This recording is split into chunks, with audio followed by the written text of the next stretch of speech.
Welcome to Kenton Teaches. Enjoy the video. In this video, I will compare Excel versus Power BI. Excel is excellent for individual data management and calculations, offering flexibility for various tasks. Power BI, on the other hand, excels in creating interactive dashboards and reports for large datasets. We'll explore their key differences to help you decide which tool best suits your analytical requirements, whether for simple tasks or complex business intelligence. When it comes to data capacity, Excel can manage a substantial amount, with over 1 million rows, but you might notice slower performance with files over 100 megabytes. Power BI is designed to handle much larger datasets, often in the gigabytes, maintaining speed and responsiveness.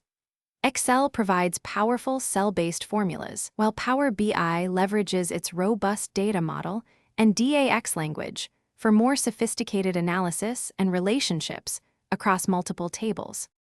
For visualization, Excel provides a wide array of charts and graphs, perfect for static reports and presentations.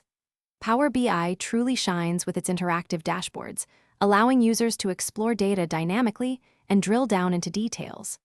Sharing is also a key differentiator. Excel files can be cumbersome for team collaboration, whereas Power BI's cloud service makes sharing and updating reports seamless for multiple users. So, when should you use each? Excel is your go-to for tasks like managing personal budgets, performing quick calculations, or creating simple lists. It's incredibly flexible for ad hoc analysis. Power BI is the superior choice for enterprise-level reporting, building complex data models, and delivering interactive business intelligence solutions.